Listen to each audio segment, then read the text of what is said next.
درود دوستان، وقتتون بخیر. علی خلیلی هستم، مدرس و تریدر مارکت های مالی با آکادمی نووا تریدرز در خدمت شما عزیزان هستم.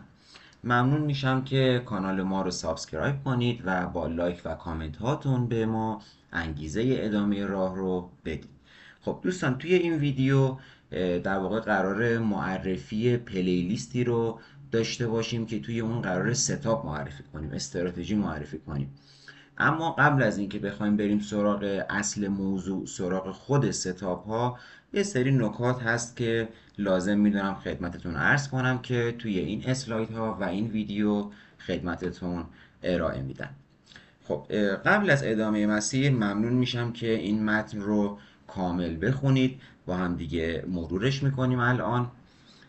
توجه داشته باشید دوستان، معاملات در بازارهای مالی از جمله فارکس ریسک بالایی داره و ممکنه کل سرمایتون یا بخشی از اون از بین بره. مطالبی که ما داریم توی این ویدیوها ارائه میدیم خدمتتون و کلا توی آکادمی نووا تریدرز صرفا جنبه آموزشی داره، به هیچ وجه توصیه سرمایه گذاری نیست. دوستان توجه بفرمایید، خرید و فروش هیچ ارز یا جفت ارزی رو پیشنهاد نمیدیم یا برعکس ردش نمی کنیم و صرفا ما کار آموزشی قرار انجام بدیم. توجه بفرمایید، مسئولیت تمامی تصمیمات معاملاتی که شما به عنوان تریدر میگیرید بر عهده شخص شما هست. و نکته قابل توجهی که دوست دارم توی کل مسیر بهش توجه کنید، چه توی بحث ستاپ ها و چه انشاءالله در آینده بحث ساخت ربات و اکسپرت های فارکس، همیشه توجه داشته باشید که دوستان، اگر یک اکسپرت یا یک ستاپ گذشته خوبی داشته باشه، توی گذشته به خوبی عمل کرد به ما نشون بده، این هیچ تضمینی روش نیست که بتونه توی آینده هم با همون عمل کرده گذشته کار انجام بده. و در نهایت بهتره که قبل از اینکه شما بخواید وارد هر نوعی از بازارهای مالی بشید، توی هر کدوم از کلاس‌های دارایی، از فارکس گرفته تا سهام، شاخص‌ها، ارز دیجیتال، کمودیتی ها، فلزات، نفت و بقیه کلاس های دارایی، بهتره که سطح دانش و تجربتون رو بالا ببرید و در واقع ریسک پذیری خودتون رو توی اون مارکت بسنجید. دوستان، ما توی آکادمی نووا تریدرز کلا ستاپ هایی که قراره به شما آموزش بدیم و در کل کلیه آموزش هایی که قراره توی این آکادمی خدمتتون ارائه داده بشه، در واقع بر مبنای 4 نوع مختلف حساب معاملاتی هست که اینجا خدمتتون توضیحاتش رو ارائه میدم. گروه اول حساب های ما در واقع ستاپ هایی هستن که روی حساب های سوینگ تریدینگ کار میکنن. سوینگ تریدینگ طبق تعریف ما، ببینید دوستان، ممکنه شما جای دیگه تعریف دیگه ای از در واقع سوینگ تریدینگ ببینید، بشنوید یا بخونید. تفاوتی نداره، به قولن آیه نازل نشده که حتما این مدل ستاپ اسمش سوینگ تریدینگه. اما توی تعریف ما، توی تعریف آکادمی نووا تریدرز، ما به حساب در واقع به معاملاتی میگیم سوینگ تریدینگ و حسابی رو برای سوینگ تریدینگ در واقع در نظر میگیریم که در واقع اون حساب شامل پوزیشن هایی هست که زمان ماندگاریشون بین 2 هفته تا 8 هفته هست. ببینید معمولا حجم ورود توی این ستاپ ها خیلی پایینه، یعنی ممکنه 1/5 1/10 حجمی که شما توی معاملات روزانه وارد میشید توی ستاپ های در واقع سوینگ تریدینگ وارد بشید. چارتی که ما استفاده میکنیم برای تحلیل هامون توی این نوع حساب ها معمولا چارت های روزانه، هفتگی و ماهانه هستند. گروه دوم حساب هامون حساب های شورت ترم تریدینگ هستند، در واقع معاملات کوتاه مدتن، معاملاتی که مدت زمان بازموندنشون، مدت ماندگاریشون بین 5 روز تا 2 هفته هست رو ما اسمشون میذاریم معاملات شورت ترم تریدینگ. همچنان حجم معاملات توی این نوع ستاپ ها به نسبت پایینه اما بالاتر از سوینگ تریدینگ هست. دسته سوم حساب هایی که ما داریم حساب های دی تریدینگ هستن. این حساب ها شامل ستاپ ها یا پوزیشن هایی هستن که مدت زمان باز بودنشون از 1 ساعت تا 1 روز میتونه متغیر باشه. حجم معامله توی این حساب ها یک حجم در واقع نرمال و متعادل هست و معمولا 80-90% از ستاپ هایی که ما معرفی میکنیم و روش کار میکنیم توی این دسته دی تریدینگ قرار میگیرن و در نهایت حساب های گروه آخر حساب های اینترا دی تریدینگ هستن. در واقع این حساب ها شامل پوزیشن هایی هستن که مدت باز بودنشون از 1 دقیقه تا 1 ساعت میتونه متغیر باشه. دوستان در واقع این حساب و این مدل پوزیشن ها که اسمشون رو گذاشتیم اینترادی تریدینگ در واقع همون اسکالپینگ هست. ممکنه خیلی جاها به اسم پوزیشن یا ستاپ اسکالپینگ ببینید یا بشنوید. این در واقع منظور همون ستاپ های اینترادی تریدینگ هستن. نکته مهم، هیچ الزامی نیست که دوستان شما تمامی این ستاپ ها رو یاد بگیرید. ما ممکنه توی در واقع آکادمی نووا تریدرز 50 تا 60 تا ستاپ معاملاتی آموزش بدیم، به شما معرفی کنیم. قرار نیست شما روی هر 50 60 تا ستاپ ها کامل تسلط داشته باشید. شما ممکنه پا به پای ما پیش بیاید تا ستاپ ششم، هفتم، هشتم، دهم پیش بیاید و بین اون 7 تا 10 تا ستاپ اول در واقع یک ستاپ تر و تمیز که مناسب شخصیت و روحیه شما هست رو پیدا کنید و بنابراین نیازی نیست که دیگه بخواید ستاپتون رو به هم بریزید، در واقع سیستمتون رو نامتوازن کنید و به دنبال ستاپ های جدیدی باشید. دوستان هر کدوم از این ستاپ ها قبل از اینکه برن روی حساب ریل یه سری شرط دارن که پیشنهاد میدیم و خواهشی که داریم از شما اینه که این شروط رو حتما رعایت کنید، بعد یک ستاپ رو وارد حساب ریل کنید. شرط اول اینه که حتما اون ستاپ قبل از اینکه بره روی حساب ریل روی حساب دمو بررسی بشه.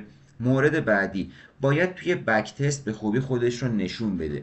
ببینید دوستان توی بک تست ما یک سری فاکتورهای مهم داریم برای بررسی یک ستاپ، مثل پرافیت فاکتور، مثل ریکاوری فاکتور، مثل وین ریت، عرض شود به خدمتتون و موارد دیگه هست که انشاءالله توی ویدیوهای بعدی یک ویدیو کاملا اختصاصی ما ترتیب میدیم، انشاءالله خدمتتون ارائه میدیم و صرفاً آیتم های بک تست رو توش بررسی میکنیم که یک ستاپ توی بک تست چه عددهایی باید بده به ما که ما بگیم اون ستاپ یک ستاپ خوب و تر و تمیز هست برای ما.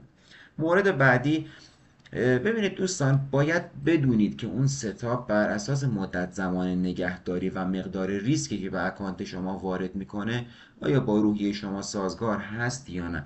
یه ستاپ ممکنه تحلیلش بر اساس چارت ماهانه باشه و ورود و خروجش طوری باشه که مثلا شما 6 ماه توی اون پوزیشن باشید.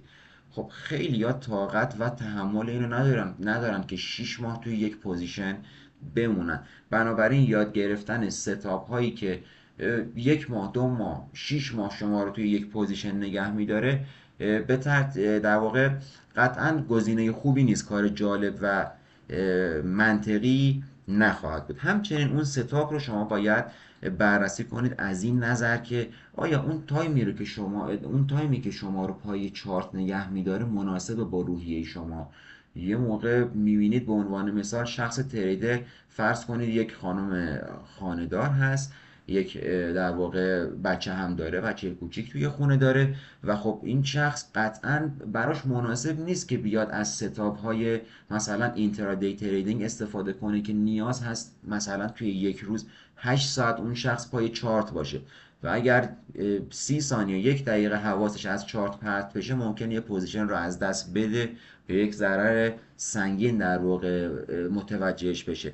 بنابراین موارد اینجوری رو شما باید حتما مد نظر داشته باشید توی بررسی ستاپ ها. نکته بعدی که خیلی دوست دارم بهش توجه داشته باشید اینه که دوستان توی هر تایم فریمی که شما میخواید ستاپتون رو بک تست بگیرید حداقل به اندازه 20,000 کندل رو به عقب شما باید بک تستتون رو انجام بدید. مثلا اگر تایم فریم بک تست شما H1 هست، ساعتی هست، تقریبا 20,000 کندل یه چیز هلوش شاید 2 سال 2 سال و نیم بشه و این یک عدد منطقی و معقول هست برای بک تست گرفتن یک استراتژی یا روی یک جفت ارز مشخص.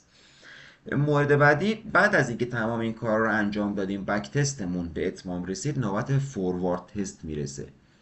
فوروارد تست یعنی چی؟ یعنی اینکه شما همچنان روی حساب دمو هستید ولی دارید توی شرایط لایو بازار معامله انجام میدید. این چه مزیتی داره؟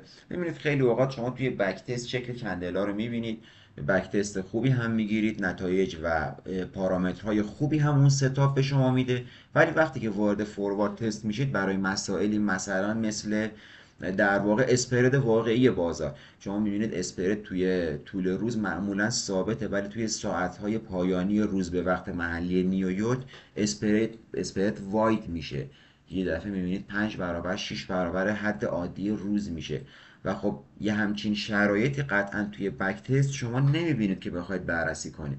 بنابراین توی فوروارد تست مسئله اسپرد خیلی مهمه و حتما مد نظر داشته باشید. و در نهایت هنگامی که وارد در واقع حساب لایف شدید، ترجیحاً دوستان عزیز با مبالغ کم شروع کنید، با بالانس های $50 $100 شروع کنید. میتونید از حساب های سنت بروکرتون استفاده کنید که مبلغ دلاریتون ضرب در 100 میشه، بنابراین با در واقع مدیریت سرمایه بهتری میتونید ستاپ هاتون رو بک تست بگیرید. توجه بسیار مهم روی یک حساب، بچه ها بیشتر از 2 تا 4 تا ستاپ رو فعال نکنید. اگر شما 8 تا ستاپ مختلف دارید که در طول روز دارید باش کار میکنید، ترجیحاً 2 تا حساب مختلف بسازید. مثلا اگر بالانس شما قراره با $100 شروع کنید، اینو بکنیدش 2 تا حساب با بالانس $50. روی هر کدوم از حساب ها 4 تا ستاپ رو در طول روی هر کدوم از حساب ها 4 تا ستاپ رو در طول روز بررسی کنید. اینجوری کنترل ستاپ ها و در نهایت اینکه شما بفهمید وین ریت هر ستاپ چقدر بوده، کدومش بهتر با روحیه شما سازگاره و کدوم یکی رو باید حذف کنید. اینجوری بهتر میتونید مدیریت کنید. و در نهایت ازتون میخوام که تک تک ستاپ ها رو پا به پای ما پیش بیاید، انشالله به نتایج خوبی دلم روشن هست که میرسیم و میتونیم جامعه تریدری فارسی زبون رو به یک جای خوب و سطح خوبی توی در واقع مارکت جهانی برسونیم. بازم ممنون میشم که ما رو سابسکرایب کنید، با لایک و کامنت هاتون از ما حمایت کنید. شب و روزتون بخیر و پرسود باشید.